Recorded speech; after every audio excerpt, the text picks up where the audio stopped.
তুফানে আপনি শাকিব খানকে বড় বড় চুল দেখছেন, সানগ্লাস পরা দেখছেন। এখন এই জন্য যদি আপনি অ্যানিমালের রণবীর কাপুরের সাথে তুফানকে ম্যাচ করে ফেলেন, হলো না। তুফান একটা ডিফারেন্ট ভাইব প্রোভাইড করছে বাংলা সিনেমায়। একটা চরিত্র বা একটা ক্যারেক্টারের উপর ডিপেন্ড করে পুরো একটা সিনেমাকে জাজ করি না। বাংলাদেশ সিনেমা ইন্ডাস্ট্রিতে তুফান ভালো একটা ইম্প্যাক্ট ফেলতে পারবে। আমরা বাঙালি, আমরা যদি একটা ভালো জাতি হিসেবে রাইজ করতে চাই, আমাদের থিঙ্কিং প্রসেসটা একটা ভালো জাতির মতো হইতে হবে। রিসেন্টলি হচ্ছে তুফানের ট্রেলারটা রিলিজ হয়েছে, এটা যথেষ্ট ভালো লাগছে। অন্যান্য দিক দিয়ে যদি চিন্তা করি, লাইক তুফান একটা ডিফারেন্ট ভাইব প্রোভাইড করছে বাংলা সিনেমায়। হোপফুলি এটা ভালো একটা ক্রেজ তুলতে পারবে, ভালো একটা হাইপে যেহেতু আছে, আই থিঙ্ক এটা একটা ভালো ক্রেজও তুলবে। আমরা যারা সিনেমা বেসিক্যালি দেখি, তারা কিন্তু কখনোই একটা চরিত্র বা একটা ক্যারেক্টারের উপর ডিপেন্ড করে পুরো একটা সিনেমাকে জাজ করি না। আপনার এইখানে হচ্ছে ডায়লগ ডেলিভারির একটা ব্যাপার থাকে, আপনার সিনেমাটোগ্রাফির একটা ব্যাপার থাকে। সব কিছু মিলে তুফানের ট্রেলারে যেটা মনে হয়েছে যে বাংলাদেশ সিনেমা ইন্ডাস্ট্রিতে তুফান ভালো একটা ইম্প্যাক্ট ফেলতে পারবে। তো এই জন্যই তুফানের কথা বললাম, নট যে এখানে সাকিব খান আছে বা রায়হান রাফি এটা করতেছে, এই জন্য না। এটা আসলে বলতে গেলে বাঙালিদের একটা বাজে স্বভাব। কেন বাঙালিদের একটা বাজে স্বভাব? আপনি যখন হলিউডের মুভিগুলো দেখবেন বা বলিউডের মুভিগুলো দেখবেন, তখন আপনি দেখবেন যে এইখানেও কিন্তু অন্যান্য মুভির কোনো না কোনো একটা ক্যারেক্টারের লুক বা কোনো না কোনো একটা ভাইব কিন্তু ম্যাচ করতেছে। এখন তুফানে আপনি শাকিব খানকে বড় বড় চুল দেখছেন, সানগ্লাস পরা দেখছেন। এখন এই জন্য যদি আপনি অ্যানিমালের রণবীর কাপুরের সাথে তুফানকে ম্যাচ করে ফেলেন, হলো না। আমরা বাঙালি, আমরা যদি একটা ভালো জাতি হিসেবে রাইজ করতে চাই, আমাদের থিঙ্কিং প্রসেসটা একটা ভালো জাতির মতো হইতে হবে।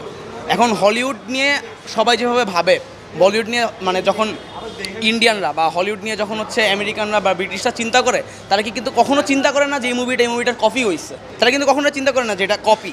তারা চিন্তা করে তাদের মতো করে যে একটা মুভি আসছে, আমাদের এটা দেখা উচিত, আমাদের সিনেমা ইন্ডাস্ট্রি এখান থেকে কী পাচ্ছে আমাদের একটু মানে বিশ্লেষণ করা উচিত।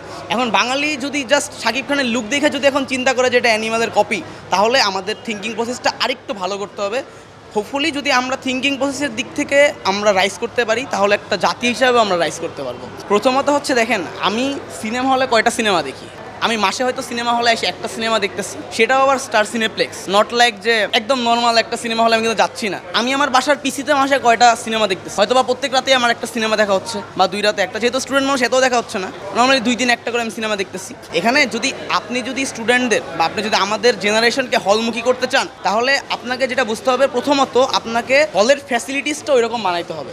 ভালো সিনেমা তো আসতেছে ইন্ডাস্ট্রিতে, ভালো সিনেমা আসতেছে না এরকম না, তারপরেও আপনার হলে কেন মানুষ আসতেছে না? কারণ বাংলাদেশে কয়টা হল আছে আপনার পরিবেশ উপযোগী? বাংলাদেশে কয়টা হলে আপনি মানসম্মত একটা পরিবেশ পাবেন সিনেমা দেখার জন্য? এটা কিন্তু আপনি মানে হচ্ছে আপনার দর্শককে আপনি এটা দিতে পারছেন না। তো সেক্ষেত্রে আপনি জাস্ট যদি চিন্তা করেন আমি একটা ভালো মুভি বানাবো, যে আমার হলের কোয়ালিটি থাকবে 10-এর মধ্যে 1 রেটিং, তাহলে আসলেও কিন্তু হলের মধ্যে কেউ আসবে না। যদি আমার দেশে ভালো সিনেমা হল থাকে, দেখেন আপনার একটা দেশের যদি ভালো সিনেমা হল অনেকগুলো হয়ে যায়, তখন কিন্তু টিকিটের প্রাইসটা অটোমেটিক কমবে। যখন আপনি এখন আপনার আছেই একটা স্টার সিনেপ্লেক্স, আপনার এখানে মিরপুর এরিয়ায় একটাই আছে, আর কোনো সিনেমা হল এভাবে ভালো নাই, তাহলে কিন্তু জিনিসটা যে আপনার বাধ্য হয়ে এখানেই আসতে হবে। এখানে তারা যে প্রাইসটা ফিক্স করবে আপনাকে ওইটাই পে করতে হবে। বাট হোয়েন বাংলাদেশে আরও অনেকগুলা সিনেমা হল আছে যেগুলো যথেষ্ট ভালো, তখন কিন্তু দেখা যাবে তাদের মধ্যে একটা কম্পিটিশন, তাদের মধ্যে কে দর্শককে কম প্রাইসে ভালো সুযোগ সুবিধা দিতে পারতেছে, they will win the game. So এই জিনিসটাই হচ্ছে আমি বলতে যাচ্ছি, যে যখন অনেকগুলো ভালো সিনেমা হল হবে, আমাদের দেশীয় সিনেমাগুলো ভালো করবে, তখন দেখা যাচ্ছে টিকিটের প্রাইসটাও আমার স্টুডেন্ট হিসেবে একটা ফ্রেন্ডলি বাজেটে আমি একটা ভালো সিনেমা এবং ভালো হল আমি দুইটাই পাবো।